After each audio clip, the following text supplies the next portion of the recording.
Boa noite, gente. É, temos, temos, na verdade, duas estrelas hoje, né? Dona Santinha e Dona Marisa aí, que é maravilhosa. Já aqui lidando com a rede, com o app, né? Vocês me ouvem? Todo mundo? Sim. Sim, Ótimo. tranquilo. Então, eu sou Rodrigo Monteiro, né? Sou integrante do coletivo. E vou apresentar para vocês basicamente o que tem sido, né, o coletivo até então. Nós começamos a partir de uma casa de candomblé, de um encontro que todas e todos nós tivemos dentro dessa casa. E a partir de conversas mesmo que nós tínhamos, do desejo de fazer, movimentar alguma coisa ali dentro do axé, né, dentro daquela casa. É uma casa que fica em Nova Iguaçu, no bairro Corumbá, né, Baixada Fluminense, um bairro bem periférico, assim, tal. E Maílson, junto com o professor Roberto Borges, né, que ainda não está, mas está para entrar aqui na live, ajudaram, né, a pensar a possibilidade de fazermos acontecer dentro do espaço do axé algum movimento também de, como é que eu vou dizer, de interferência cultural até, né, de fazer acontecer dentro do espaço do axé, pensando a possibilidade até de ressignificar esse espaço dentro do contexto do Corumbá, fazer acontecer um movimento de cultura, de ações, né, culturais e tal. E dentro disso, pensamos a possibilidade de fazer o cineclube. Que aí vem, a partir disso, o coletivo Oriqui, que se cria com a ideia de, inicialmente, fazer acontecer o cineclube, né? O coletivo é também um coletivo que está propondo outras coisas, né? Como a gente já pensou, por exemplo, em fazermos apresentações de performances de poesia, de teatrais e tudo mais. E aí também pensamos inicialmente em começar de uma maneira presencial, porque quando tudo foi pensado, ainda não estávamos nessa situação de pandemia, né? Ainda não tínhamos o coronavírus aí nos impedindo de viver a antiga normalidade. E a partir de março tudo isso mudou, né? Tudo isso começou a agir na nossa vida de outra maneira.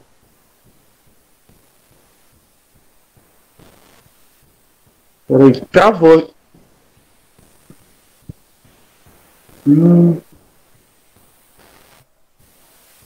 Vocês estão me ouvindo?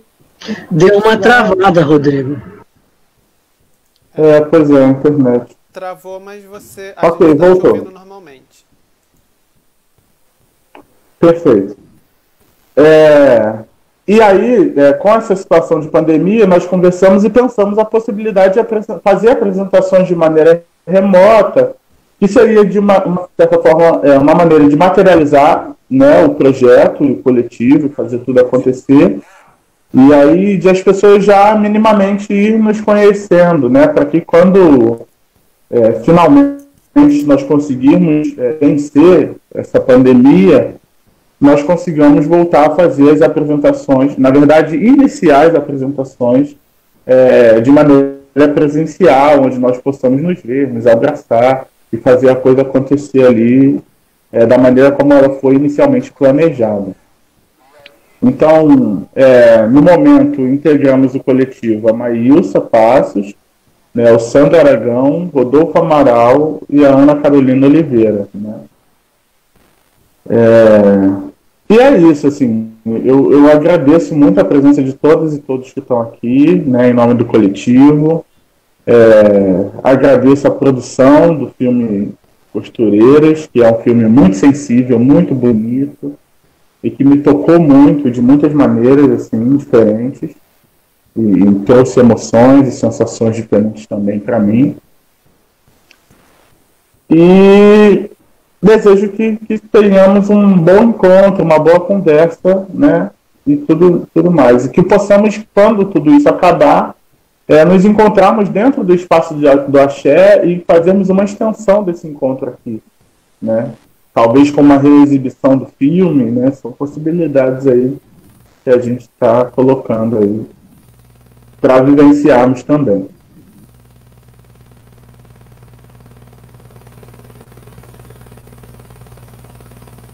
Sim, então a ideia é que a gente possa conversar sobre o filme, eu vou mediar, eu proponho que a gente, meu nome é Maílsa Passos, eu proponho que a gente faça da seguinte forma, cada um dos convidados para a conversa de hoje, Virgínia, Kênel, Dona Santinha, eu que também participei da realização do filme, sou uma das realizadoras do filme, a Rita não pode estar aqui hoje porque ela tem um curso, está num curso, talvez ela entre, se tiver ainda tempo e tal, mas então que cada um fale primeiro do filme, de qual foi a proposta do filme, a sua experiência com o filme, e depois a gente abre para as perguntas e para a conversa que as pessoas podem fazer aqui no chat, né?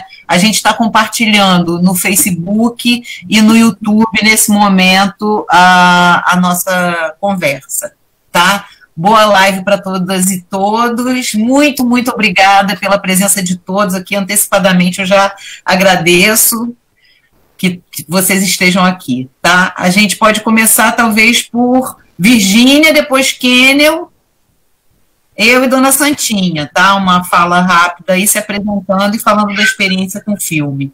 Tudo bem? Podia começar por Kênel, que é mais jovem. A gente faz na idade, na ordem cronológica. Oi, pessoal. Então tá bom. Obrigado aí. Kênel Rocha. Estou bem feliz de estar aqui com vocês todos, saudades de abraçar todo mundo, e saudades já das pessoas que eu não abracei ainda, porque eu não conheço pessoalmente, mas muito bom estar com vocês, ter novos amigos aí nessa pandemia, e espero que depois dela, principalmente. A experiência com costureiras foi muito de aprendizado mesmo. Eu sou da Paraíba, sou do sertão da Paraíba, uma cidade chamada Corenas, que fica bem longe de João Pessoa, lá no Alto Sertão, né? Fui incentivado e instigado a fazer cinema por Virgínia, através de alguns projetos que ela desenvolve aí com a Cinema Educação. A minha história com o filme é muito afetiva, assim. A gente queria montar uma equipe, acho que as meninas pensaram nisso, queríamos montar uma equipe de amigos, uma equipe reduzida, e que todo o filme tivesse esse cativo mesmo de todo mundo, assim, essa vontade de estar fazendo aquilo, contando aquilo. Então, nós filmamos aqui na minha cidade com uma personagem daqui, chamada Dona Toinha, né? E com Dona Santinha e mais outras duas personagens, que as meninas vão falar melhor sobre isso. Mas eu exerci a função de assistente de câmera e montador. Fiz também uma segunda câmera, às vezes a gente na entrevista tinha duas câmeras rodando, então era uma minha e a outra de Breno César, um fotógrafo lá do Recife, muita gente boa também. Teve o som, que é Apolo Domingos, um cara da minha cidade também trabalhou no som, e diversas outras pessoas que direto ou indiretamente ajudaram o filme. Para mim foi uma aula muito generosa, assim, da luta de cada uma dessas mulheres e como elas são importantes e representativas para todos, não só para as próprias mulheres, mas para nós homens também. É incrível, assim, ver a força das personagens, todas as histórias que elas têm de vida para contar, e eu fiquei muito feliz de contribuir de alguma forma, né, com o filme, e estou aqui para outros projetos futuros, sempre disponível aí, sempre que possível, na verdade. Hoje eu filmei um parto, então eu estou muito familiarizado com as causas, né, das mulheres e tal. Lógico que não é meu lugar de fala, mas eu tenho muito carinho por tudo que é dito e ensinado pelas mulheres, as que são figuras, assim, incríveis, e que a gente está sempre aprendendo com. Obrigado por estar aqui, eu acho que é só isso. Qualquer coisa vocês perguntam. Muito obrigado.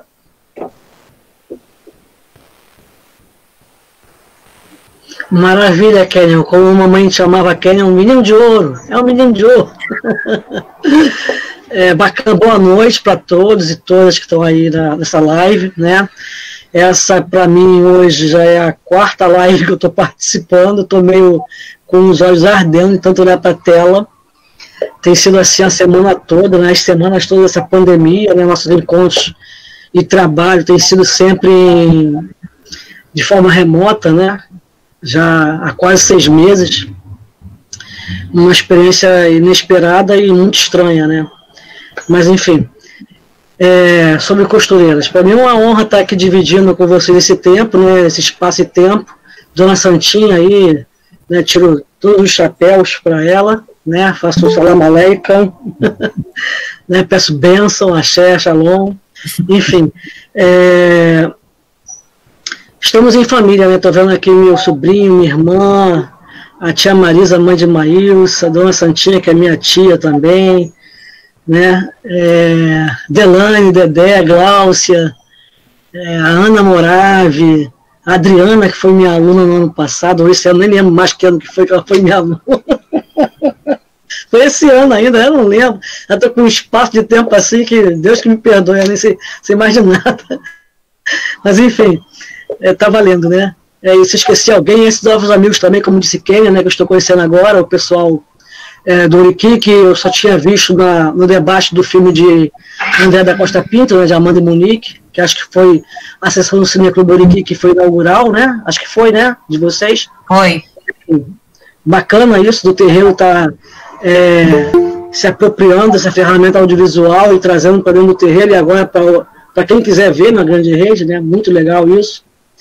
E, sobretudo, também estou muito emocionado porque o filme tem a ver com a gente, o nosso trabalho pessoal, profissional, né, afetivo, mas também tem a ver com uma parcela da minha memória afetiva, né, porque minha mãe é personagem do filme também, né, assim como Dona Santinha, Toninha, Tia Glorinha, enfim. São 4 costureiras, né, e a minha mãe está ali, de certa forma, está imortalizada nas imagens, lições que foram capturadas por Enio, Breno e Apolo, né? Então isso é muito bacana, né? É muito emocionante isso. Para além de tudo, né, do próprio filme, digo pessoalmente, subjetivamente falando, né? Bem, esse projeto, ele tem essa parceria, né, da UERJ, que é a instituição que Maílson e Rita pertencem, a qual elas pertencem, né?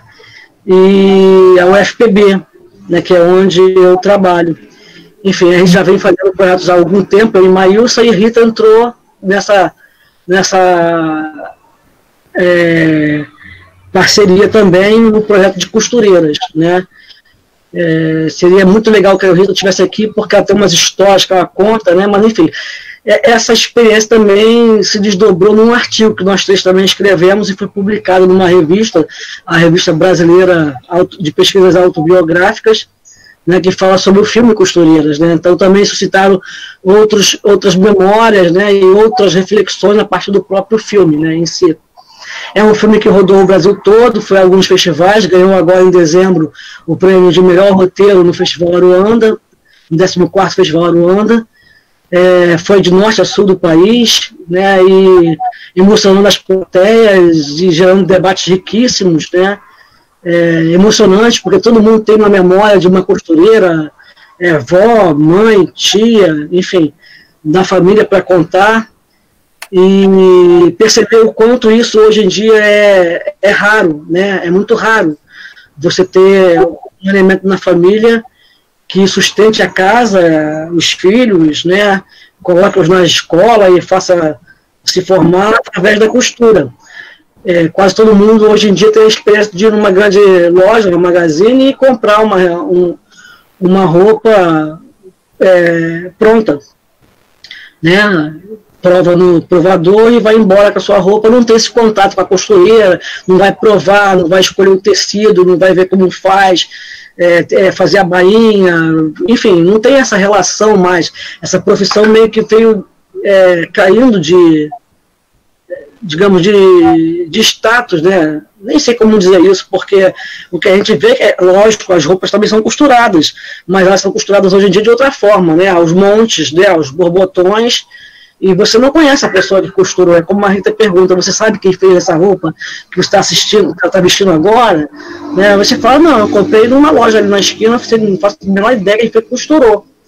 Mas essa não é a experiência que a gente narra no filme, né? É o inverso. A gente busca as memórias dessas 4 mulheres que vão dizer o quanto essa relação da máquina de costura, a luz do candeeiro, enfim, com todas as adversidades que existiam, como elas, nessa tarefa da lida do dia a dia, conseguiram sustentar a família toda, né? Enfim,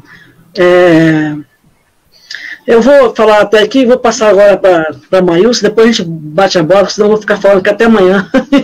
E é bom a gente fazer essa alternância de falas, né, e de escuta. Né? Então, obrigado mais uma vez pelo convite. Estou muito feliz de estar aqui. Quero ouvir vocês também.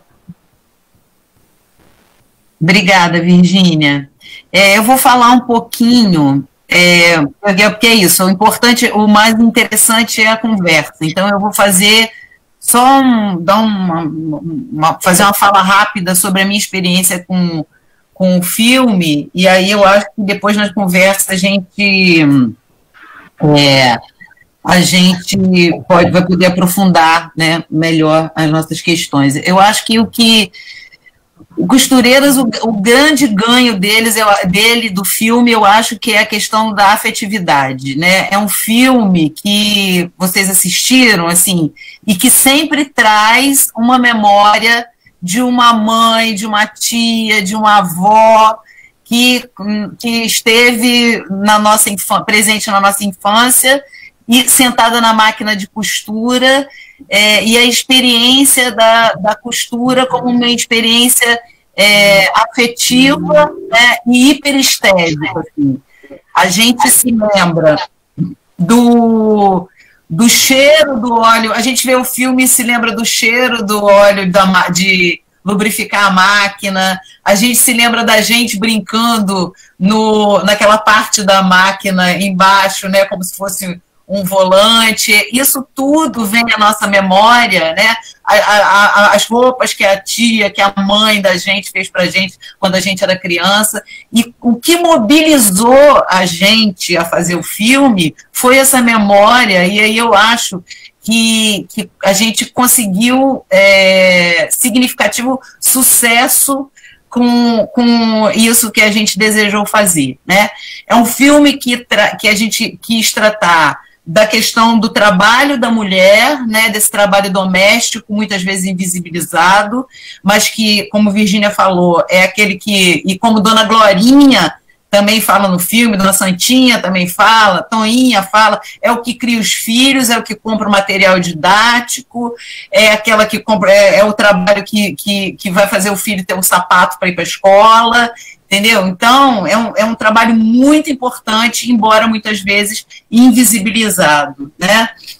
A gente tratou da questão do machismo, né? Isso emergiu nas histórias do filme, do racismo, dos afetos, a relação com as crianças. Então, eu acho que o filme é um filme importante por causa disso, porque traz essas questões que são questões tão caras e tão urgentes de serem debatidas, conversadas e percebidas, e que eu acho que a gente teve a alegria de ter 4 personagens que são meus amores para sempre na vida, né? Dona Santinha, Dona Didi, Dona Glorinha, Toinha, foram pessoas, assim, eu digo sempre que a gente não fez nada, a gente só botou essas 4 mulheres maravilhosas juntas e elas fizeram tudo que tinha que ser feito, né? Que é de uma beleza, né? de um encantamento, de uma coisa fantástica. Enfim, então é um pouco essa minha experiência. Uma pena mesmo Rita não estar aqui, porque Rita sempre fala coisas muito...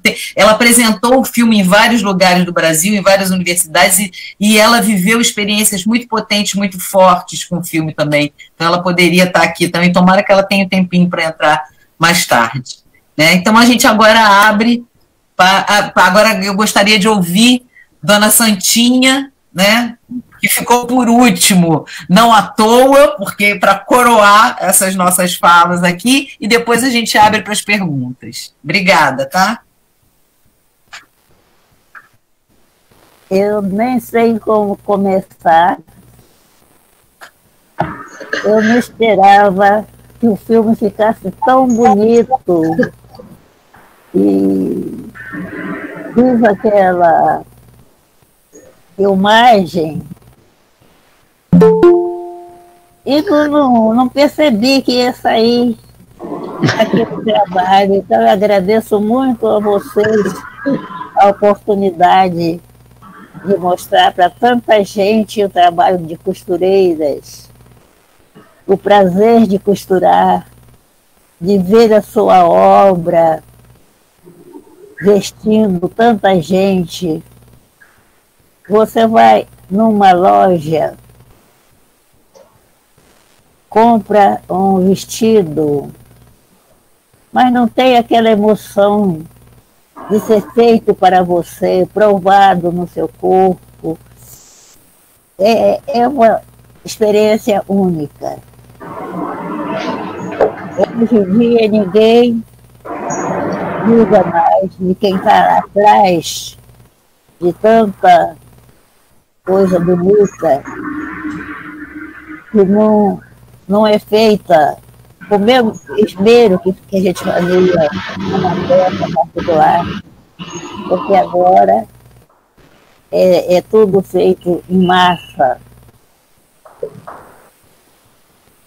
E eu fiquei muito contente também de encontrar as minhas companheiras de ofício, hoje revendo o filme. Fiquei tão contente de ver Dona Didi, como se ela estivesse junto da gente.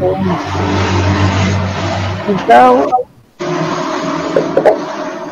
esse filme vai nos deixar presente por muito tempo.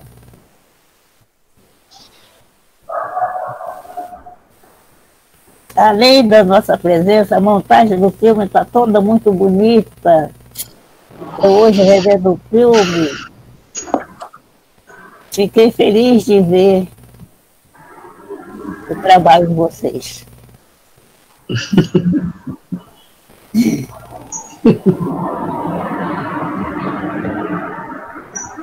Obrigada, dona Santinha. Muito obrigada. A gente abre agora para as perguntas. A gente gostaria que as pessoas fizessem pergunta aqui no chat. E a gente quer avisar para quem está assistindo pelo Facebook que é possível fazer as perguntas por lá, porque o Sandro está coordenando e ele vai passar as perguntas aqui para o chat. Então, o pessoal que está assistindo pelo Face ou pelo YouTube também, Sandro? Não. Só pelo Face, né? Só pelo Facebook, por favor, pode colocar perguntas no Facebook, nos comentários, que a gente traz para cá, que o Sandro vai trazer para cá, para o chat. Tá bom? Então...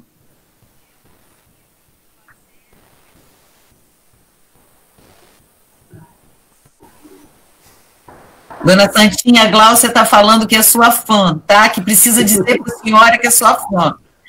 Eu preciso dizer... E ela não é a única sua fã. Aqui tem um clube, um fã-clube. Tem um clube Dona Santinha aqui montado. Vamos abrir para as perguntas, né? Quem quiser fazer pergunta. Curiosidade acerca do filme. Quanto tempo de produção e como foi a escolha das personagens, Virgínia? Bem, a escolha das personagens, assim, tudo começou porque a Rita tinha uma vontade de fazer um registro, né? A gente chama isso de filme de trabalho, né? Filmes laborais, né? Filme de, enfim, de uma costureira lá da cidade dela. A Rita é gaúcha, da cidade de Pelotas, isso, de um branco. A Rita é gaúcha, a Rita é a terceira co-diretora, co-roteirista, enfim. É uma das três, melhor dizendo. E ela queria muito fazer um registro de uma costureira que ela conhecia, uma senhora, se não me falha a memória, era a sua ex-sogra, ou quase ex-sogra, porque ela namorava o filho dessa senhora, não é isso, mais ou menos? E aí, então, e a gente bolou, então, de fazer não só com ela, mas com outras personagens. E ficamos pensando quem seriam essas personagens costureiras. Eu falei, bem, tem a minha mãe, né? E lembrei de imediato de Dona Santinha também. E o Kenel trouxe a ideia da Dona Toinha, da cidade dele, enfim. Então, o projeto foi pegando os personagens a partir das nossas próprias experiências pessoais, né? A costureira mais próxima de mim é a minha própria mãe, né? Enfim... E acabou que a gaúcha não entrou, entraram duas paraibanas, que é minha mãe e Dona Toinha, uma mineira, que é a mãe de Núbia, que está aqui também assistindo a gente, que entrou ainda há pouco, Núbia, a Dona Glorinha, baiana, desculpa, e uma mineira que é a Tia Santinha, né? Então, de Minas Gerais, a Tia Santinha, da Bahia, Tia Glorinha, da Paraíba, a mamãe, né, e Dona Toinha. Enfim, então a gaúcha não entrou porque ela, infelizmente, adoeceu, né, na época da nossa produção. Ela adoeceu, ficou internada, enfim, um quadro meio que delicado, tal, e a gente acabou, então, não tendo como fazer com a gaúcha, que foi a origem da história toda. Olha que coisa, né? E a gente lançou o filme em fevereiro de 2018, mas a gente começou a fazê-lo em 2016. Nós tivemos uma parada, fizemos primeiro a parte no Rio de Janeiro com a baiana, a mineira e a minha mãe, paraibana, e depois fomos a Paraíba fazer com Dona Toinha. Então, a gente teve um espaço de tempo que a gente teve que se reorganizar, os recursos eram poucos, né? Então a equipe era mínima, e aí de agenda, quando a gente foi a Paraíba, por exemplo, a Rita não pôde ir, por conta de trabalho. Então fomos eu e Maílson, e o Breno também não pôde ir, fomos eu, Maílson e Kenel, né? Enfim, então a gente teve que se dividir aí na produção. Então, uns 2 anos, lógico, com hiatos no meio, porque a gente teve uma parada um tempo, né? Inclusive, uma parada antes da gente fazer a edição final.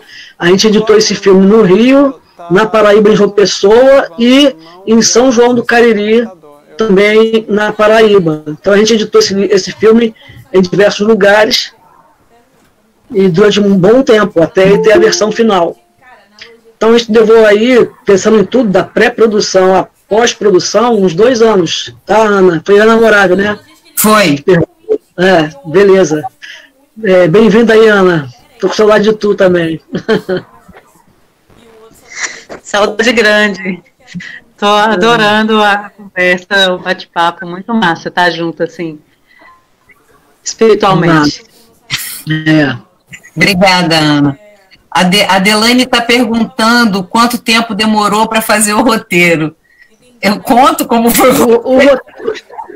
roteiro de um documentário é diferente de um roteiro de ficção, né? Ele tem mais um argumento mais sólido, que é a ideia, né, em si, né, que você quer fazer, e você vai construindo essa ideia. Você tem perguntas, né? Maílson tinha um bloco de perguntas que ela queria fazer a todas as costureiras, e isso orientou bastante essa conversa, esse diálogo entre as diretoras e as costureiras. Todas tiveram as mesmas perguntas sendo feitas, e outras que foram surgindo no bate-papo propriamente dito. E o roteiro do documentário final mesmo, ele vai ser construído a partir das imagens que você capturou, imagens todas que você capturou.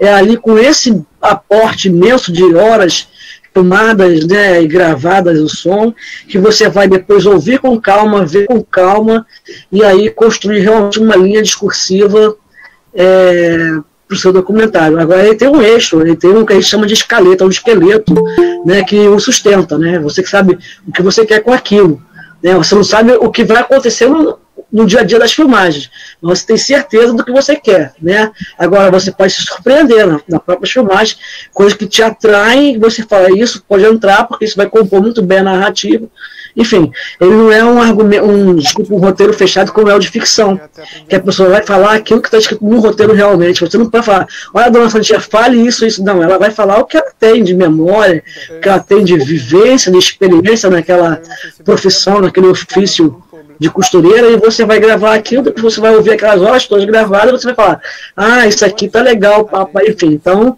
e é um trabalho árduo, porque você tem horas e horas maravilhosas, e você tem um projeto final que é um curta-metragem.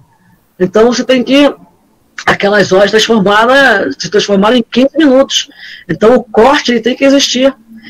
E a edição foi feita coletivamente, né? O Kenio é o montador, mas nós participamos da edição, eu, Rita, Maílsa, Kenio, Breno, de uma forma muito atávica, muito forte. Então todo mundo opinou, discutiu, debateu, tinha coisa que eu queria que ficasse, que não ficou, tinha coisa que mais eu queria que ficasse, que não ficou, e assim vai, entende? E é uma hora que você tem que ter um certo desapego, porque senão você não faz o teu filme. Você não faz, você não consegue montar essa narrativa documental. Isso eu te respondi. Kenio, eu queria falar um pouco disso. Tem uma outra pergunta, assim, do Gabriel Crespo. O roteiro aconteceu junto da edição, então você poderia falar um pouquinho disso, Kenio? Diz aí, Kenio, pode criar. Deixa o Kenio falar um pouco. Não, eu acho que é exatamente o que a Virginia falou. E o mais legal é que acho que a maioria do processo do documentário ele vira um outro filme na ilha, né? Você tem uma ideia de filme e aí tudo pode acontecer. Então, a partir do depoimento das meninas, o legal foi que a gente tinha que juntar essas ideias, porque os diretores, geralmente, né, acho que é o caso das meninas nesse filme, eles procuram o que eles querem. Então, tipo assim, eu queria muito que esse filme fosse para esse norte aqui e tal. E aí você começa a induzir, lógico, de uma forma legal, né? Não de manipular, é uma manipulação permissível, digamos assim, né? O cinema é um recorte de uma realidade e a forma de como você quer falar daquilo.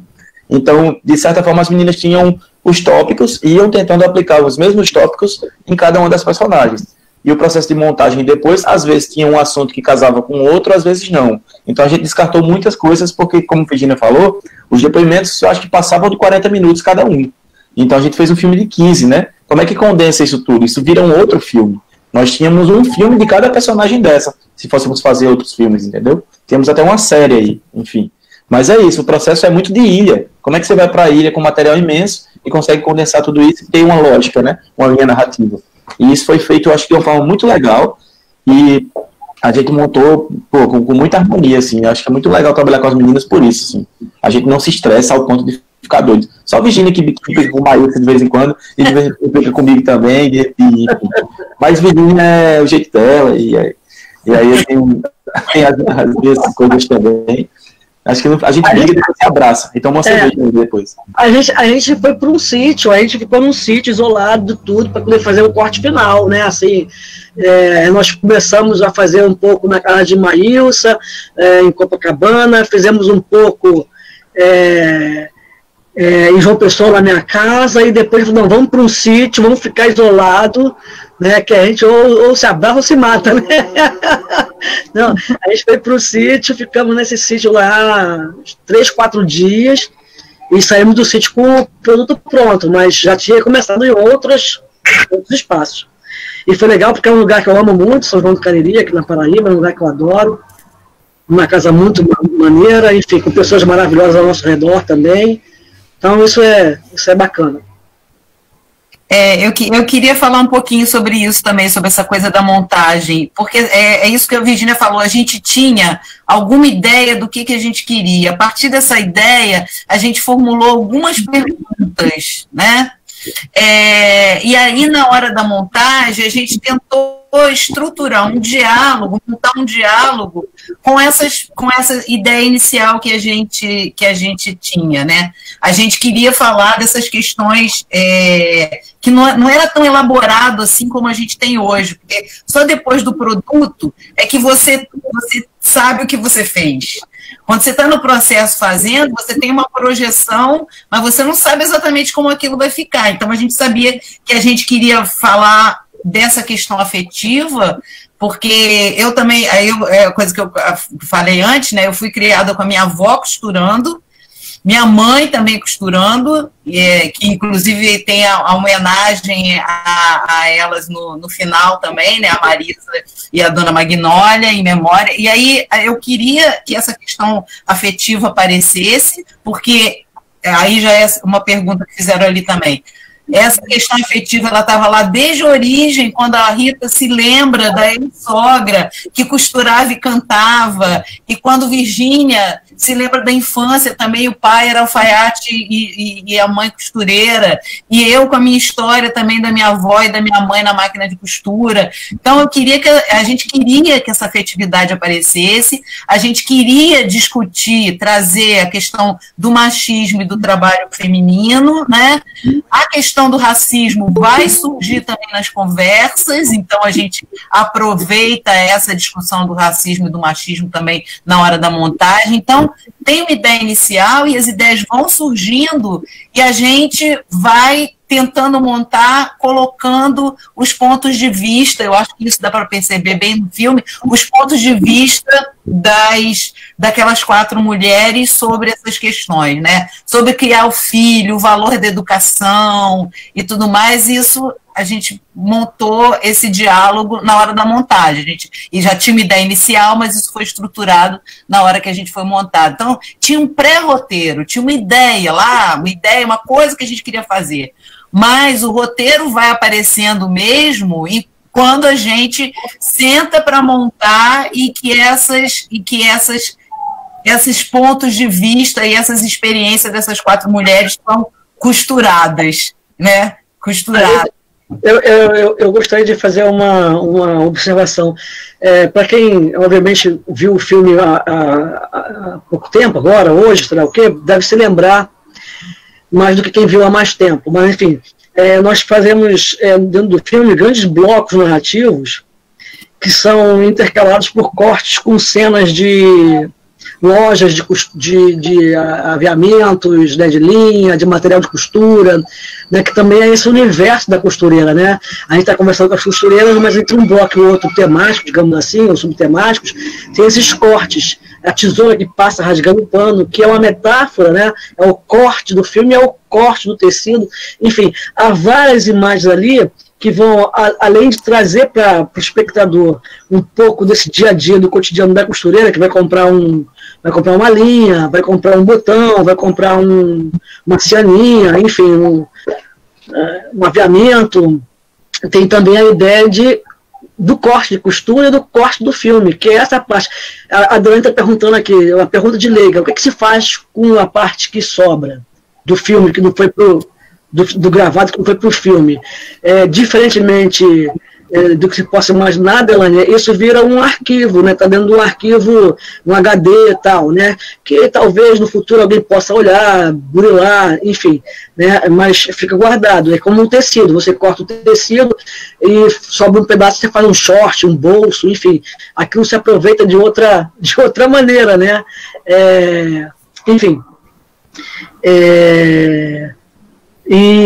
Então esses blocos de narrativos, essas costureiras que estão dando seu depoimento para a câmera, elas também estão conversando entre si, de certa forma, porque os assuntos, eles se encaixam. E esse trabalho do encaixe dos assuntos é feito na hora que a gente já minutou o filme extensivamente, já viu o filme que eu digo, o copião, né? O copião, a parte bruta do filme.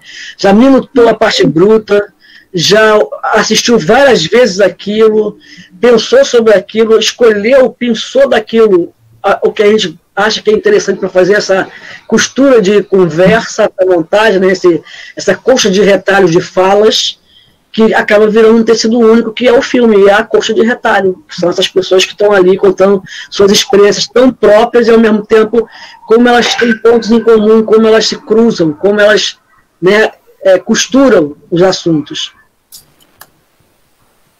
Eu acho que eu tenho uma pergunta para a Dona Santinha. Eu tenho certeza que eu tenho uma pergunta para a Dona Santinha. Dona Santinha, eu queria que a senhora falasse um pouquinho do que não está no filme, da sua experiência de costureira, o que não apareceu no filme, que a senhora hoje vê o filme e gostaria de ter falado. Tem alguma experiência dessa? Durante muito tempo, eu no interior, teve várias etapas, coisas engraçadas e tudo. Uma coisa que me marcou muito, eu era bem nova ainda, foi uma senhora me pedir para fazer uma mortalha para uma criança. E no interior, todo mundo, quando morria, tomava banho depois de morta para se paramentar. E além de fazer a mortalha, ela quis que eu desse o banho na criança e paramentasse a criança. Aquilo para mim foi uma experiência assim, eu nunca tinha pegado no corpo frio aquilo. Eu devia ter uns 14 anos. Caramba! Aquilo me marcou muito. E coisas igual a essa me moldou para me fazer a mulher corajosa que eu sou hoje. Muita coisa que eu não gostava de fazer, não tinha coragem, eu sou pronta para fazer. E as pessoas não pensam muito, e eles pedem para fazer a gente coisas que às vezes não estão ao nosso alcance. Porque depois que eu vim para o Rio, eu fiz um curso de costura e vi como é muito mais fácil você fazer uma roupa, qualquer coisa. Porque no interior, a gente não tinha fita métrica, não tinha nada. Você queria um vestido, dava um vestido da pessoa para a gente fazer. Então a dificuldade de um vestido a vez de largo, não sei o que, é para você modelar um vestido completamente diferente. E muita coisa engraçada. Uma vez também, eu nunca tinha feito paletó, fazia muita calça comprida, porque os homens faziam, em casa muitos homens eu fazia. Um rapaz muito pobre me pediu para fazer o terno dele de casamento. E sabe qual foi o tecido que ele me deu? Esses sacos que hoje em dia a gente compra para pano de chão. Eu peguei um paletó do meu irmão, tirava daqui e ali, e acabei fazendo um paletó para ele de saco. Foi com que ele se casou. A gente contando isso, ninguém acredita. Mas coisas desse tipo aconteciam. E durante essa trajetória longa,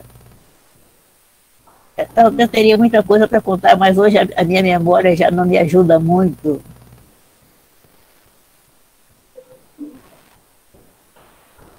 Mas a senhora contou várias coisas também, está ótimo.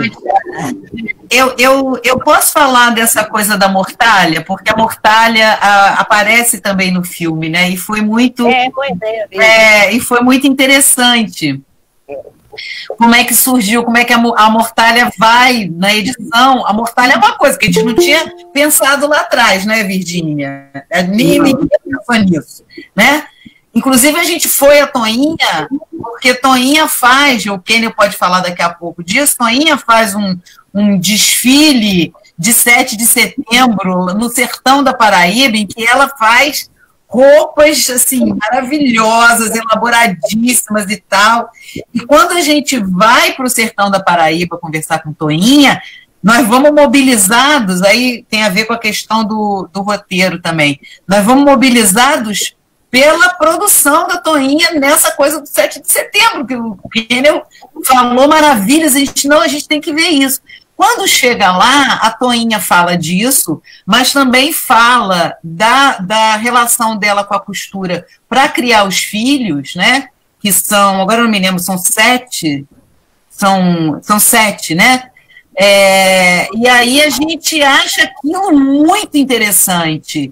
E que aquilo dialoga, porque quando a gente vai para o sertão, a gente já tem a gravação, já tem a conversa de Dona Santinha e de Dona Glorinha e de Didi aqui. Então a gente acha aquilo que tem um diálogo ótimo, né, com que as outras 3 personagens já tinham falado, né? E aí uma coisa fantástica é que Toinha traz a mortalha.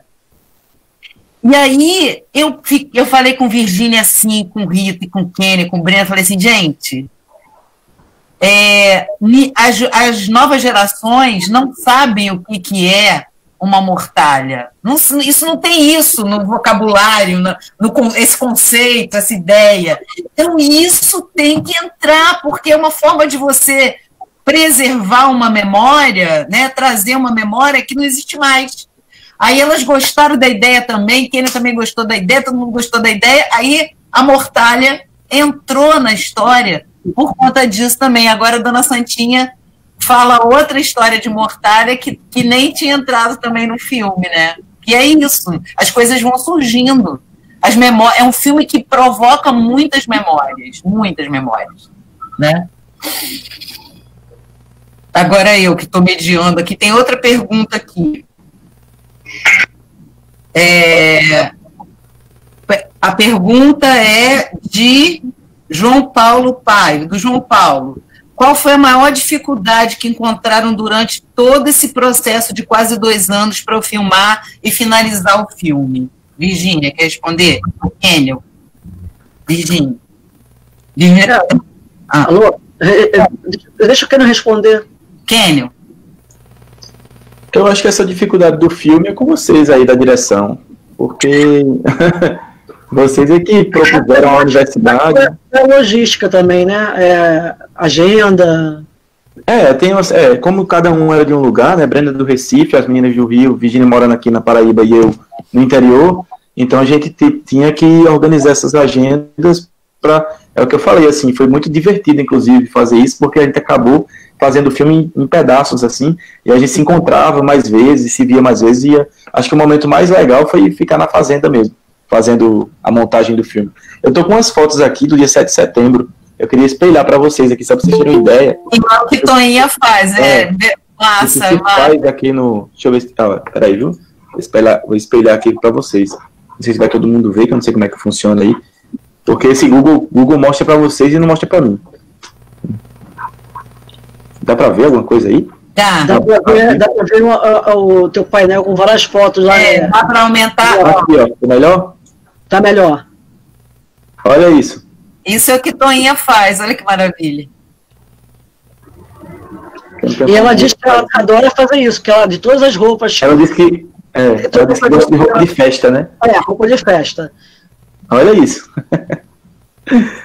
Essa questão da roupa de festa, a gente por uma ideia que foi Kenel também, a gente tem um foco, a gente botou como cenário, porque assim, não se enganem que documentário não tem cenário, a gente montou os cenários, né? A máquina de costura, onde Glorinha filmou dentro do meu apartamento onde eu morava, com a máquina de costura da minha ex-sogra.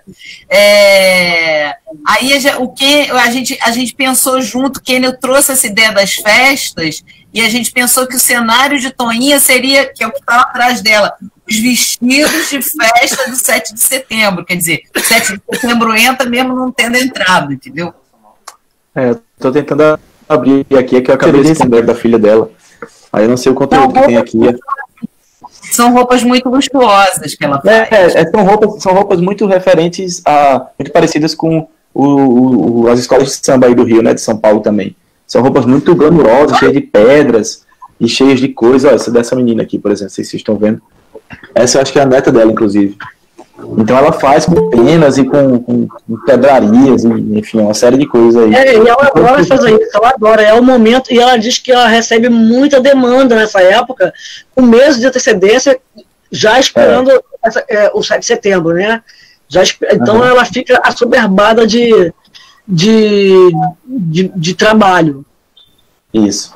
Só alguns exemplos aqui, mas é isso. Ela gosta muito desse tipo de roupa. Olha, maravilhoso. Outra pergunta aqui. Do Maviael Ribeiro Júnior, né? Acho que a pergunta é: nós temos um filme Boi Neon, em que o personagem sonha em ser um designer de moda de roupas e trabalhar com fabrico de roupas, e passa a costurar e sofre também preconceito, machismo no Nordeste. Vocês pensaram em algum personagem transexual, transgênero ou homoafetivo que faz esse atravessamento do universo em que a tradição demonstra, através da nossa história e de nossos antepassados, que a mulher é que é o forte na costura, que sempre nos acostumamos a ver pela cultura do Nordeste? A costura ficou para a mulher nessa visão. Como você considera isso, essa representação desse imaginário social brasileiro no universo do seu documentário? Quer responder, Virgínia? Eu vi aí, ele mandou uma pergunta para mim, né? Direcionou uma pergunta para mim. Bem, eu vou começar a fazer uma observação. A pergunta dele é uma tese, né? Ele está defendendo uma tese. Enfim, Maviael, tudo bem contigo, meu querido? Beleza?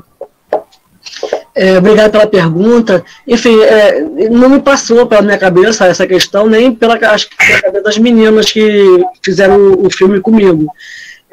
Até mesmo porque, Maviael, eu sou filha de 2 nordestinos e minha mãe era costureira, e como o Maílson já falou, meu pai era alfaiate. Então, e meu tio também, enfim, meu tio paterno, meu tio materno, enfim, eu nasci numa família em que os homens também costuravam. Então, essa questão para mim nunca foi uma questão dada, sabe, assim, embora que culturalmente tenha um peso, é verdade isso, mas o exemplo dentro de minha casa não era esse. Na casa das minhas famílias também não, de pessoas da minha família também não. Então, não passou. Não passou essa questão, não passou pela nossa cabeça. E até pelo, como estou dizendo, na minha não passou por conta desse próprio exemplo, né, que costurou para mim. Você tem perna, tem mão, tem braço, está com saúde, você pode costurar, né? Independentemente de você ser ou não ser mulher, né? Então, de fato, isso não passou pela minha cabeça. A Juliana está aqui, Juliana Ribeiro está aqui fazendo um comentário que eu acho interessante, dá para a gente pensar também. Importante pensar hoje, nesse contexto de pandemia, né, essas roupas que o Kenel acabou de mostrar que foram roupas idealizadas e produzidas pela Toinha para o 7 de setembro, roupas que lembram o carnaval. Um carnaval que provavelmente não vai acontecer por causa da pandemia. E aí a gente pensa no contingente de costureiras hoje, que são costureiras de escola de samba, que estão nesse momento em situação muito delicada, em situação muito vulnerável, né, em situação vulnerável com falta de trabalho, porque não tem escola de samba e não vai ter carnaval, né? E aí a Juliana está lembrando que 7 de setembro é segunda-feira, e que não vai ter desfile de 7 de setembro também, né? Nem na Paraíba, nem lá aí onde está Kenel agora, que é Coremas, né? Não vai haver. Enfim. Aqui, inclusive, só para complementar o que o Maílson está dizendo, aqui, inclusive, ela me veio entregar essas fotos para eu tentar fazer alguma coisa em vídeo, para que não passe em branco, assim, essas... olha... Viu como está aí carregado de afetividade essa questão, né? Perfeito. É por afeto, a cada lugar que a gente vai, leva esse filme, é tanta história que a gente ouve, tanto que o que Virgínia lembrou, com essas histórias a gente escreveu um artigo acadêmico a partir dessa produção e dessas histórias, porque todo lugar que a gente leva o filme emergem histórias maravilhosas de uma infância com uma mãe costureira, uma tia costureira, uma avó costureira, e aí o menino que perguntou a questão do machismo e do trans, e de muitos homens que costuram, que sabem costurar também, que aparecem histórias quando a gente leva o filme nos lugares, né? É muito, muito interessante isso, é de uma riqueza, né? Eu lembrei de um dado aqui, ainda falando sobre essa questão da costura, da memória, do afeto. Quando Rita trouxe digamos, esse mote, né? Esse mote do filme, essa ideia do filme, eu lembro que eu sempre carrego comigo uma fita métrica, né, que foi do meu pai. Então eu tirei da bolsa e mostrei para ela, tá aqui, ó, a fita métrica. E ela lembra disso, ela bota isso no artigo dela lá, enfim. Como essas coisas estão realmente dentro da gente, né? Como elas estão, elas nos marcam, né? Não sei, assim, enfim, né? E quando o filme passa, as memórias vêm. Então as pessoas começam a falar. Eu brincava ali naquela roda, fingindo que era um carrinho no pedal, fazendo assim, fazendo as curvas. Tal. Enfim, então a minha mãe fazia roupa para fora e eu era a pessoa que ficava lá para ela testar, para ela colocar os alfinetes, né? Enfim, cada hora é uma história diferente, né? Que são coisas gestos e ações que meio que se perdem, né? Quando a costura passa a ser essa linha de montagem, nessa chama de fábrica, né? E não mais aquilo que, eu vou lá, hoje eu tenho o dia da minha costureira, vou lá, que eu vou levar esse tecido para fazer um vestido para mim, nesse molde que eu quero. Isso não, é muito mais rápido hoje em dia, né? Aqui no interior ainda tem muito, principalmente as mulheres, né, que vão às costureiras. Minha mãe mesmo faz sempre várias roupas aí e tal. E tem várias amigas que olham em revistas e copiam e vão fazer e tal. Tem umas pessoas que têm essa afetividade e essa personalidade, digamos assim. Eu acho que essa vontade de querer roupas feitas com personalidade, né? Eu mesmo já fiz várias camisas com costureiras daqui. Sei lá, eu comprava o tecido bem barato e elas faziam um trabalho super bem feito também, super barato também. Enfim, mas é um trabalho muito bonito. É verdade. Eu já fui com o Kenel comprar tecido para ele, né, nas lojas, e você perguntou assim, vocês vão fazer forro para Deus? Porque eu vou ver se eu encontrar algum aqui, peraí. Porque ele tem uma série de camisas sociais com padronagens meio que infantis, carrinho, motocicleta, ursinho. Ele gosta, não é só ele, tem uma camada de pessoas que gostam disso, e ele gosta muito.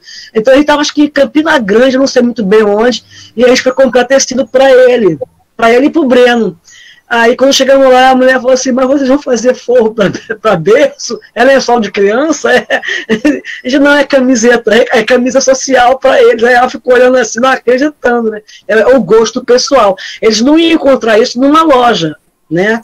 Talvez hoje se encontre, até porque isso acabou virando uma certa moda. Isso foi tão disseminado, de certa maneira, que acabou virando, né, um desejo, né, do mercado saciar, né? Mas, enfim... Tem a Daniele Oliveira, a Dani, minha orientanda maravilhosa, a Ju também é minha orientanda maravilhosa. Olha! Cadê? Mostra aí, Kenny. Tá sem som. Cadê? Essa aqui a gente comprou no filme. Tem ela sendo cortada no filme.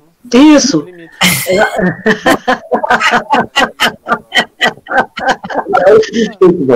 Olha aqui, ó. Olha isso aqui, ó. Que feito, ó. É maravilhoso. Olha o acabamento, que coisa maravilhosa. Pedro. A gente comprou os tecidos aqui aí no Rio, numa loja lá no Largo do Machado, e a mulher ficou encantada, né, com a gente estava filmando, não sei o que, eu falando para ela, não, eu quero que você corte aqui, tal, aí a gente teve que comprar os tecidos, porque ela tinha que cortar, a gente tinha que filmar ela fazendo a coisa, né, a gente não tinha o dia inteiro para esperar ela receber um cliente para cortar, e a gente dizia que ela cortasse do jeito que a gente queria, fazendo a tesoura aberta, tal, não sei o que, que são aquelas imagens, né, de respiro, digamos assim, do filme, né? Porque o filme é muita fala, mas tem que ter imagem de respiro, né? Quando você, né, respira e segue com a reflexão pro próximo bloco de falas, né? Enfim, aí ela ficou rindo da gente, que a gente só escolhia panos assim, né?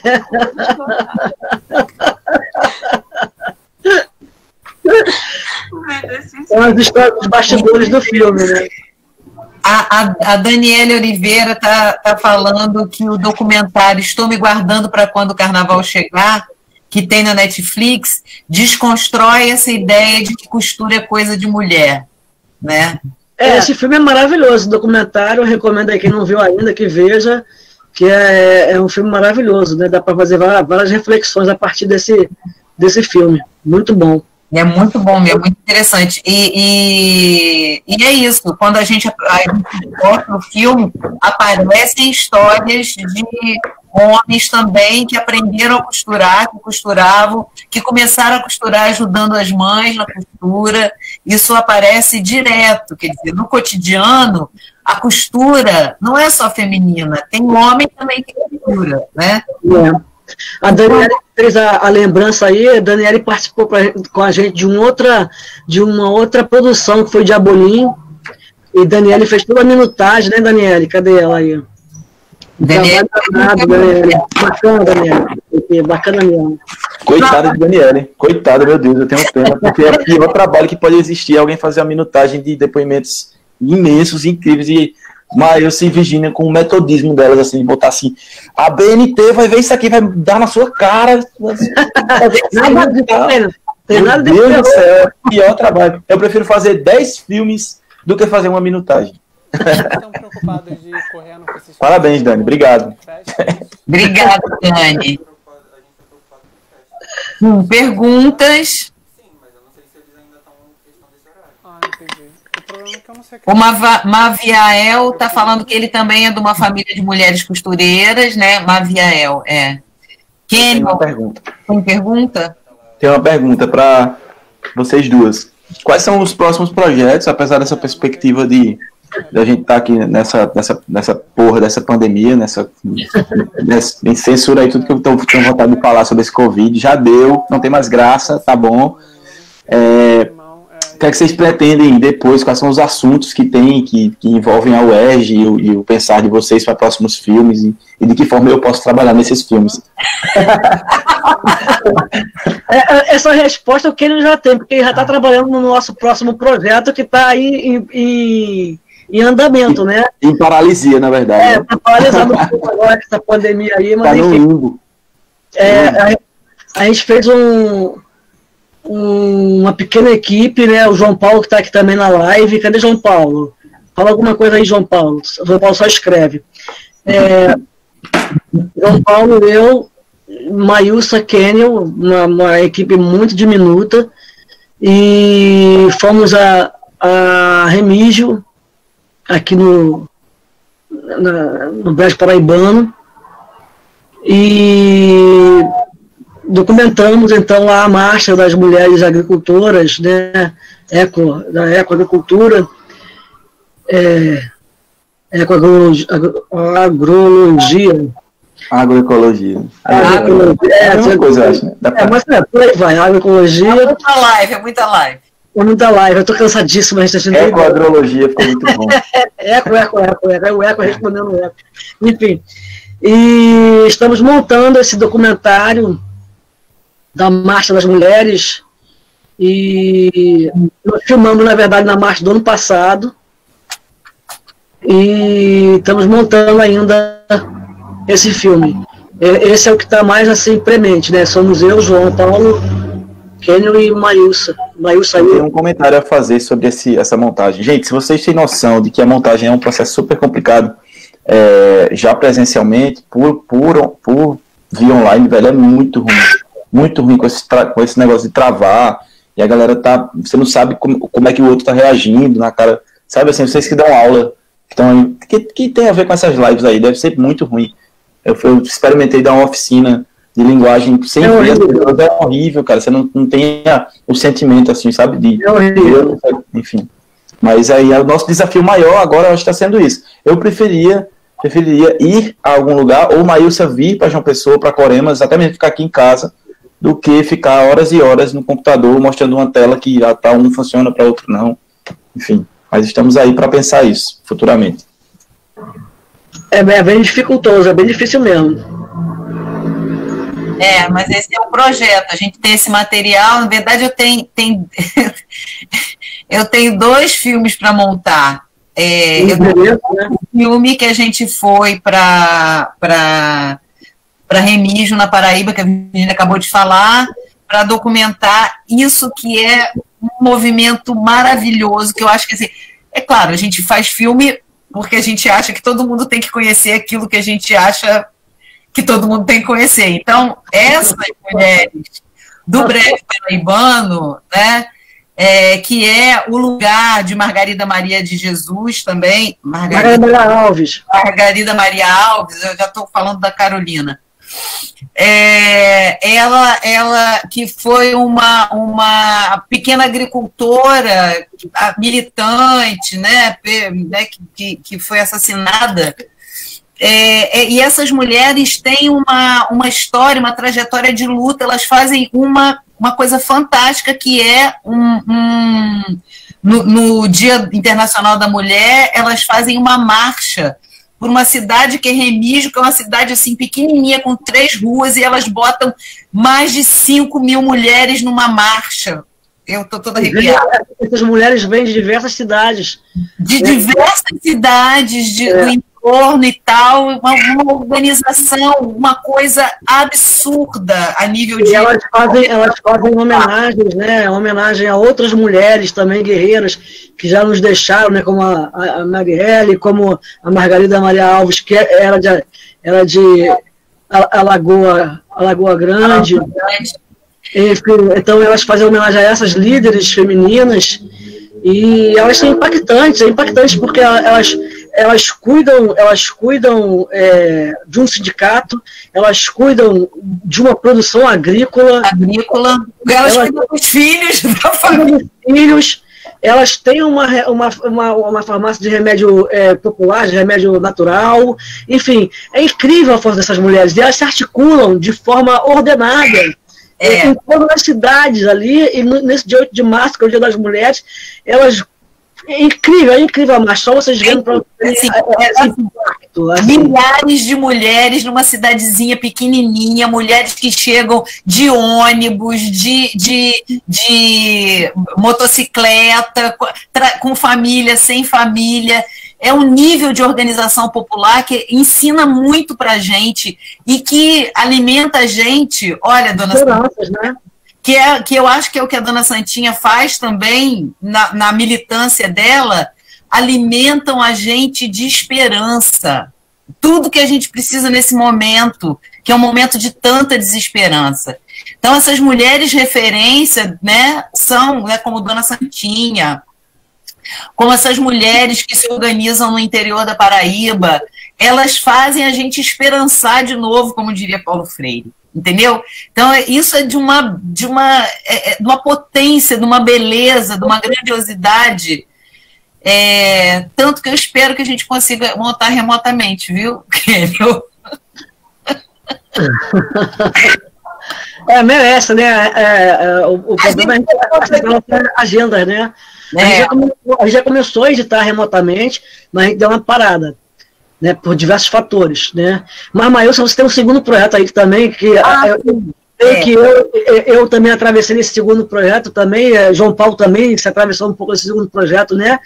Que é o endereço. Não, pois é, porque a gente tem ideia e chama uma outra, né? Essa história de Remígio, eu vi que ia acontecer uma homenagem especial nesse ano de 2019, que eu não vou falar para não dar spoiler, que quando a gente montar vocês vão ver qual é. E aí falei com Virgínia, a gente tem que ver essa marcha esse ano. Aí apareci no dia da marcha na Paraíba, eu e Virgínia arrastamos Kênio e João Paulo, que são 2 loucos que vêm também atrás da gente. E aí a gente foi para esse lugar e registrou, né, a marcha e recolheu esse material que agora está montando. Paralelamente a isso, eu também estou montando remotamente, também está bastante atrasado, porque a pandemia atrasou a vida de todo mundo, né? Um filme sobre morador de população de rua, população em situação de rua no Rio de Janeiro, né? Um documentário em que a gente tenta mostrar essas pessoas com suas famílias, porque, diferentemente do que a gente pensa, esse nosso olhar de quem tem teto, de quem tem um lugar para morar, que olha de fora, a gente acha que aquelas pessoas ali em situação, né, de vulnerabilidade, que elas, né, não têm onde ficar, ou que elas, assim, perderam totalmente sua dignidade. Então, a gente está montando agora também um filme, eu e o Jean e a Fátima, né, que é um filme que já tem um nome, que é Endereço, em que a gente quer mostrar a dignidade dessas pessoas que estão colocadas na situação mais, assim, que a sociedade coloca no lugar de maior indignidade, abandona no limbo da sociedade, como essas pessoas têm um movimento, uma luta para mostrar a sua dignidade. Estão tentando inverter um pouco isso que a gente costuma ver, como elas são representadas, entendeu? Então, esse é outro trabalho que a gente está montando, que também tem um artigo. Eu vou botar o link para os artigos, para que o Gabriel está pedindo aqui. Então, esse é outro trabalho também. 2 filmes para montar na pandemia. E aí, dona Santinha? A gente pode fazer o próximo time aí, né? Tá bom.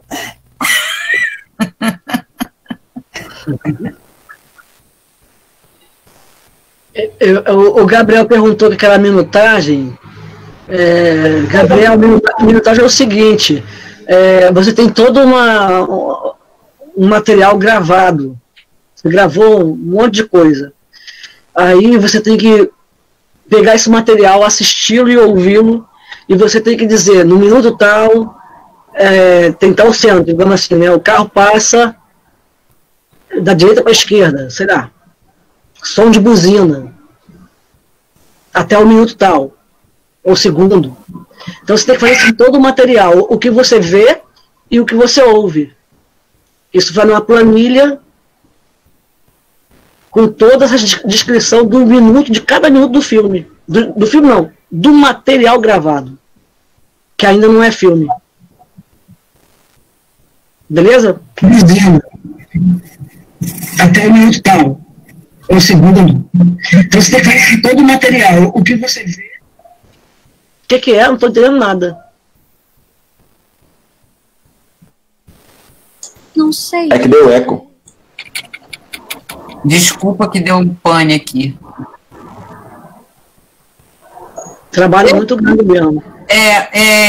Eu tô com um problema aqui. Alguém pediu os artigos, tanto o artigo do Costureiras quanto o artigo do Endereço. Tem esses 2 artigos que já estão publicados. Eu vou botar no meu Facebook logo depois da live, vou deixar público, e é só procurar lá, Maílsa Passos, que vocês vão ter acesso aos 2 artigos, para quem interessar, tá bom? É porque eu, para procurar a revista aqui e me concentrar na tarefa aqui, tá difícil, não estou conseguindo, tá? Beleza. Tia Santinha, quer dizer alguma coisa que está pensando aqui sobre isso com a gente aqui?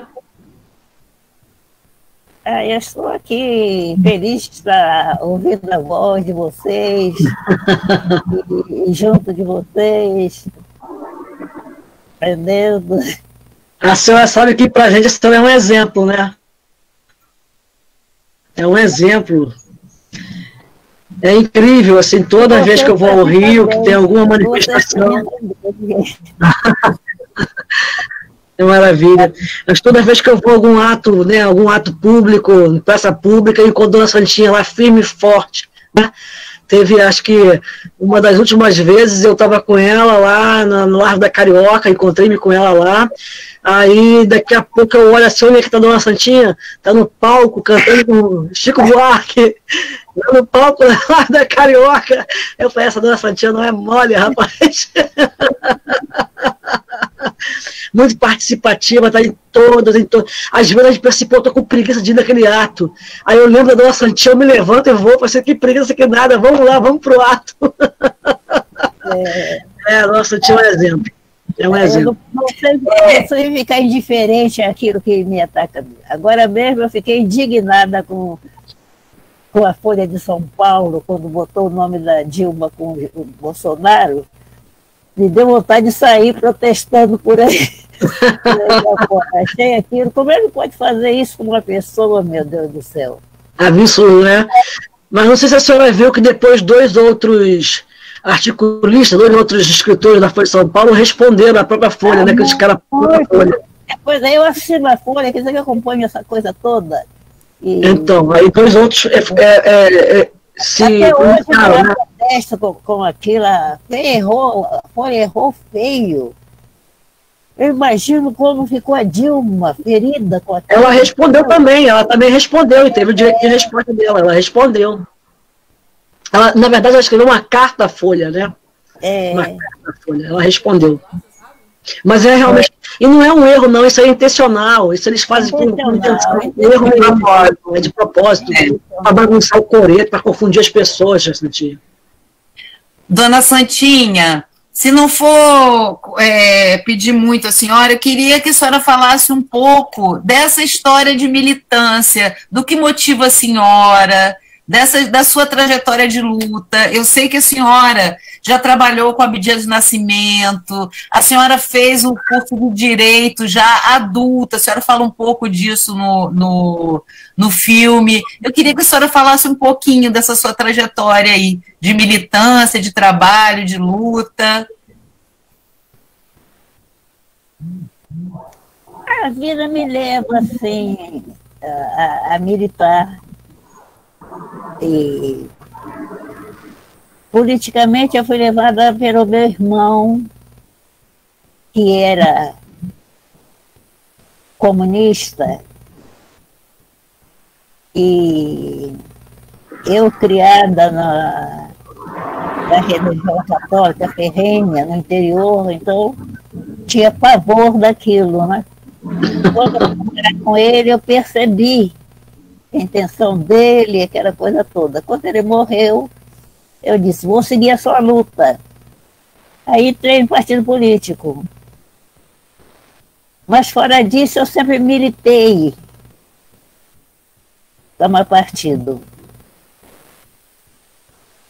Agora, por exemplo, eu faço parte de movimentos negros. Mas antes de eu me envolver com o movimento negro, eu já combatia racismo. Eu me lembro de uma vez, ali na rua São Francisco Xavier, estava no ônibus, entrou um policial para revistar, e aquilo me causou espécie.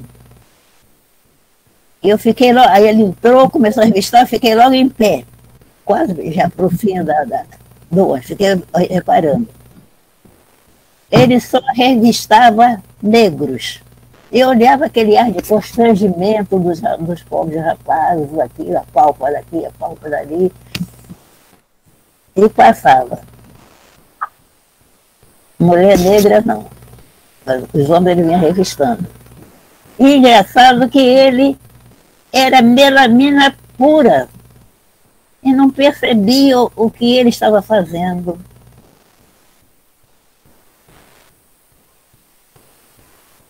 Acompanhando a estrutura que mandaram. Quando ele passou por mim, eu falei, não, você não vai me revistar, não? Mulher também pode ser criminosa. Aqui na minha bolsa eu posso ter maconha, posso ter droga, pode ser uma bolsa. Por que você só revistou até aqueles homens negros? E foi aquela polêmica e tudo. Ele ficou espantado, levantou a mão para cima assim, disse, não vou revistar mais nada, não. Saiu. Saiu do ônibus, não revistou mais ninguém. Aí o superior dele, aí já era um branco, entrou no ônibus e até falou, se quiser dar parte de mim, motor, pode dar, foi eu que mandei, aquela coisa toda. Essas coisas assim. Eu sempre que vejo uma coisa que eu acho que não está certo, do meu ponto de vista, eu não sei ficar à parte. E coisas assim, meu ato diário é de militância. Uma vez eu passei e estava um rapaz segurando uma moça, ela, não, me deixa, podia ser até brincadeira, eu não sei. Eu atravessei a rua e falei, rapaz, foi antes desse Me Too, não, muito tempo. Falei, não é isso não, rapaz, não é assim que se conquista não sei mais o que. Ela começou a rir, podia ser até brincadeira, mas eu não sei, eu posso não me atingir nada, mas eu não sei ficar alheia assim, aquilo que me incomoda. Essa é uma lição de vida, né? Você tem empatia e você reage, né? Hoje em dia as pessoas têm cada vez menos empatia, né? Às vezes até eu me arrependo de estar envolvido assim. Falei, meu, mas o que é que eu tenho com isso, meu Deus? Muda o seu jeito, isso aqui.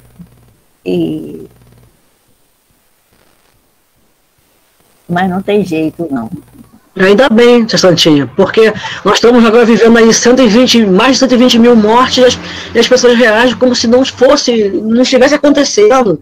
Essa falta de empatia mesmo, de botar no lugar do outro, de proteger o outro. Então, quando a senhora falou que sua filha era muito rígida e não deixava a senhora sair, ela tem razão, ela ama a senhora, assim como a gente ama, e a gente quer preservá-la. Não vai sair não, dona Santinha, vai ficar aí, deixa essa pandemia passar. Vai sair agora não. Ouve a sua filha e ouve a gente. Isso mesmo, isso mesmo. Mais alguma pergunta? Assim, nós temos aqui o Rodolfo, que também faz parte do coletivo, que queria ler um poema, que é um poema que tem a ver com tecido, tessitura, com texto. E aí ele queria ler um poema. E a gente tem tempo para mais uma perguntinha para encerrar depois. Então, se alguém quiser fazer mais alguma pergunta, cadê Rodolfo? Está aí, Rodolfo? Já estou, você me ouve? Rodolfo está aí. Rodolfo, você pode ler. Esse é o Rodolfo, que também é do coletivo aqui. Olá, pessoal. Boa noite a todas e todos. Né? Assim, grande prazer estar aqui com vocês, assim, que filme lindo, e estar ouvindo também a Dona Santinha compartilhando, né, as experiências dela. E isso me retoma várias coisas, inclusive para a feitura do poema, né? Assim, eu penso na minha família, na minha avó, na minha bisavó, a relação com costura, o quanto costurar também é coletivo, que você normalmente, pelo menos na minha família, não se fazia sozinho, né? Era à volta, muitas pessoas conversando e fazendo coisas, né? Os meus pais, que bordavam por uma escola de samba aqui do Rio, né? A Mocidade Independente de Padre Miguel, e que, enfim, também está dentro do poema, né? E aí, quando a Maílsa sugeriu a exibição do filme e o debate, né? A gente pensou em articular também com o poema, porque ele dialogava. E era para ser presencial, né, mas a gente está aí se reorganizando, né, para o formato virtual. E aí eu queria ler para vocês esse texto, né, que eu acho que dialoga um pouco. O nome dele é Do Têxtil ao Texto e é dedicado às mãos ancestrais, né, essa relação com a mão. E começa assim. Minha avó costurava para toda a família. Para cada roupa de cada filho, imagino, os pensamentos variavam e divagavam, colando a um tecido, um sentimento, a depender também da cor da linha usada. Minha tia fazia crochê conversando. Cada ponto era a firmeza de uma narrativa. As mãos hábeis agarravam alguma memória e prendiam com maestria a lembrança, a coisa lembrada. Nesse caso, a linha, a cor, o resultado. Transfigurar objetos e matéria. Trabalhamos com. Meu pai e minha mãe bordavam para a mocidade. Fabricavam verdadeiras alegrias com prazo, já sabemos, de 4 dias. Meu irmão herdou dos meus pais o dom da linha. Os boleros de bate-bola cintilam nas ruas do subúrbio, lantejoulas e paetês. Com um acréscimo importante, ele costura e veste. Esse mora no tecido, abriga-se na alegria. Não costuro nem bordo, mas escrevo. Também eu, posso dizer, teço matéria. Aprendi que o sentido profundo da palavra texto tem raiz etimológica na palavra tecido. Descobri também que as habilidades manuais eram essenciais para o ofício que me designo. Onde deixamos a relação íntima entre mão e pensamento? Posto isso, quero ver alguém me dizer que não venho de família de pensadores. Mostro meu tapete de retalhos coloridos feito à mão pela Bisa, onde repouso meus pés enquanto escrevo este poema. Mais ainda, temos o desejo de ficar a quem vestir, a quem couber. As mãos, cada desígnio manifesto. Eis a tessitura. Maravilhoso isso. Que maravilha, parabéns, Rodrigo. Que coisa linda, que comovente. Tá vendo? Eu conheço esse menino já faz uns meses, eu não sabia dessa história. Rodrigo, depois você conta pra gente esse poema lindo, muito lindo, Rodolfo. Né? O que essa poesia é muito visual, né? Que nem quando Caetano canta a franja da encosta é cor de laranja, capim roxa, a gente fica visualizando isso. Assim. Então, parece muito visual e muito fazível no cinema, essa poesia. Kenel, você agora já conhece o Rodolfo agora já te conhece. Podem sair daqui e fazer uma match. Deu match. Que bacana. Esse é o mago das palavras e o mago das imagens que se juntam e fazem uma leitura maravilhosa e magética do poema. Falando nisso, Kenel e a Namorave, ó. Eu tô para apresentar um ao outro. Tô vendo o Kenel aqui e a Namorave aqui. E não consigo. Aí virtualmente tô fazendo o Kenel. Namorado, fala alguma coisa pra ver quem é você aí. Eu conheço a Ana. Conhece? Conhecemos. Ah, beleza. Do Aruanda, né? Do último. Foi, então já fiz essa ponte já. Sim, eu adoro o trabalho do Ken, eu sou fã dele. Eu também sou. Então vamos lá, pessoal. Olha só, a Nubia tem mais uma pergunta, depois a gente abre para as despedidas aqui dos convidados e aí até o próximo evento do Coletivo Oriqui. A gente se despede. Núbia. Pessoal, só um instantinho. Queria agradecer a escuta, então, de vocês, tá bom? Obrigado e a gente continua. Beleza. Beijo para todos.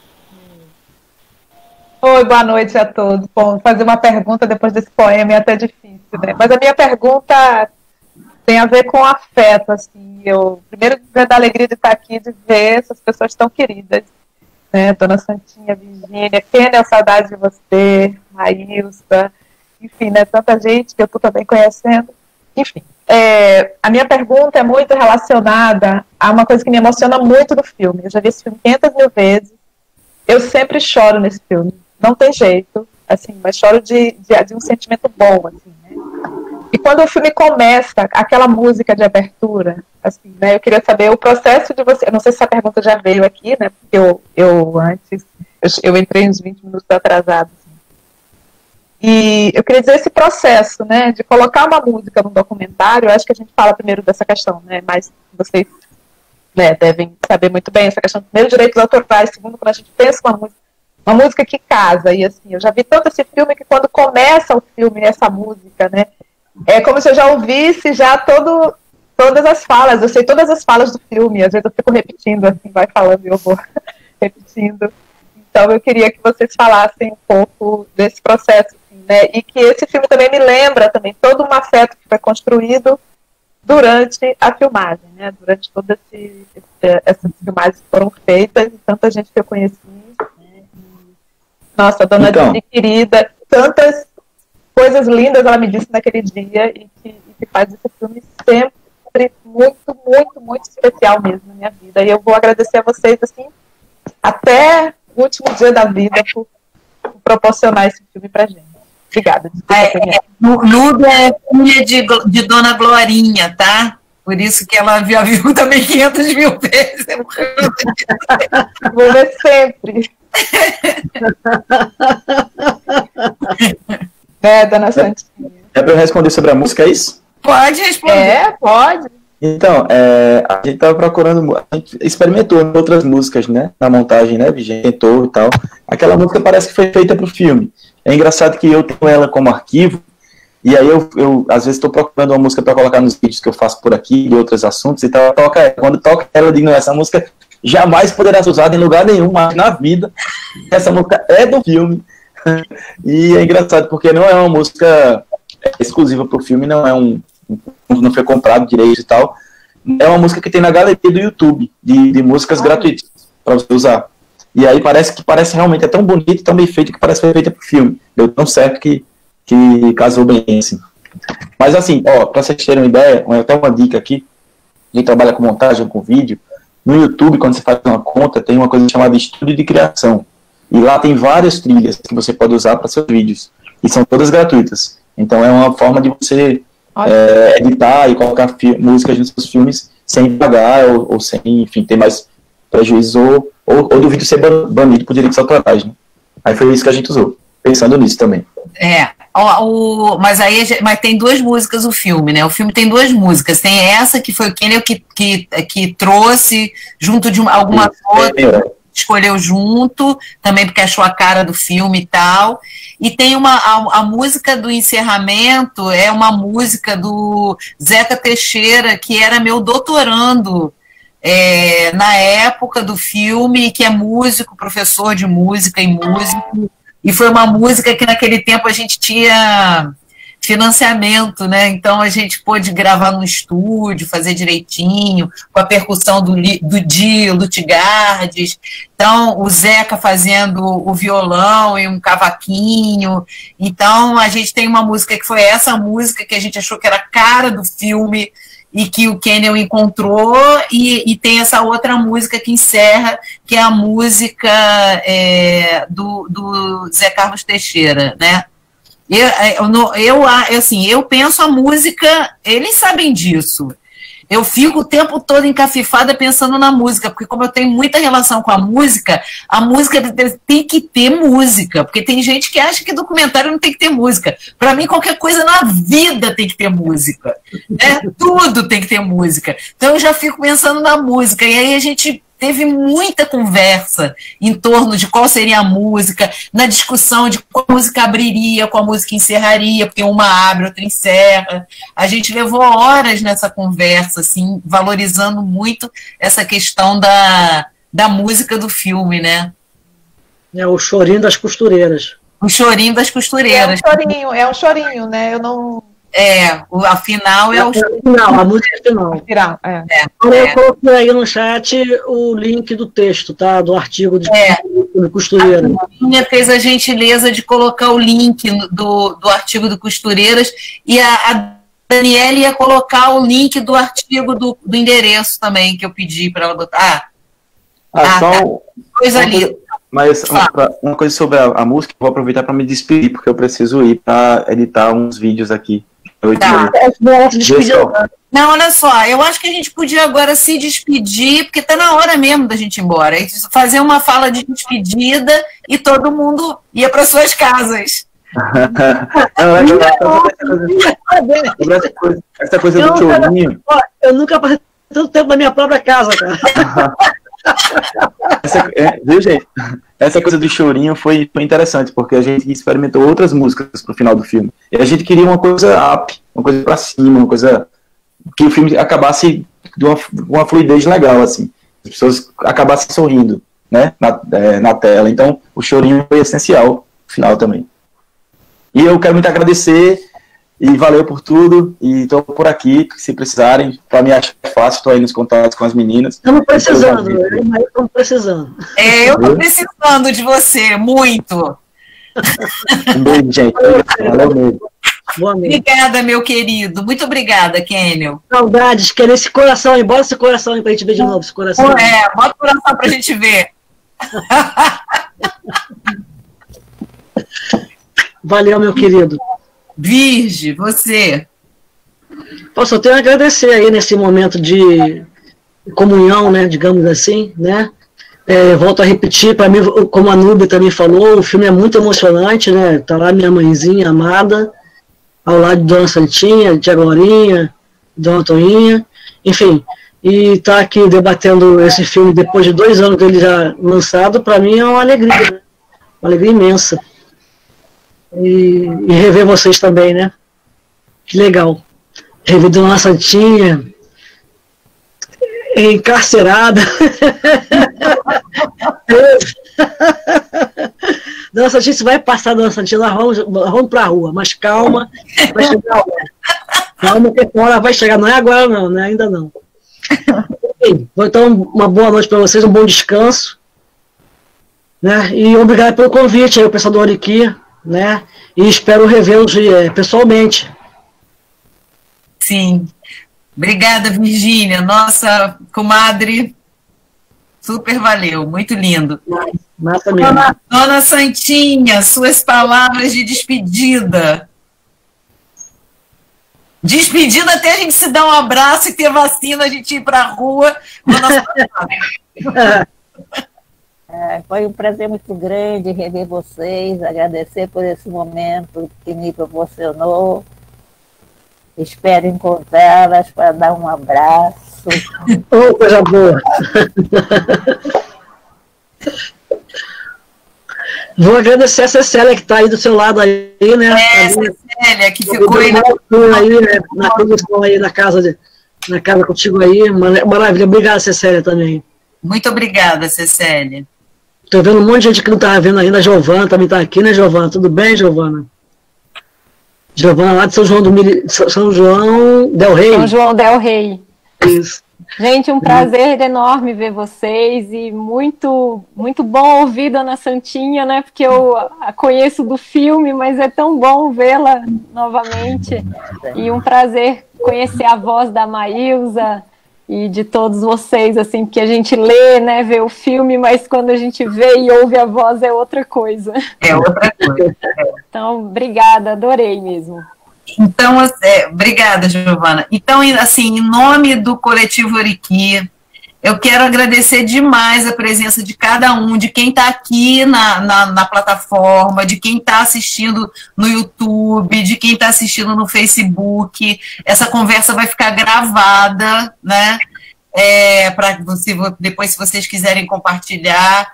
Nós do Coletivo Oriqui estamos com o coração aquecido, muito, muito, muito felizes pela participação de todas e todos, pela conversa boa, pela presença de gente que eu gosto tanto, de amigos tão queridos, da Dona Santinha em especial. Que alegria, que felicidade poder ouvi-la, muita, muita saudade, querendo que o tempo passe bem rápido para a gente poder se abraçar de novo e ir para a rua, né, Dona Santinha?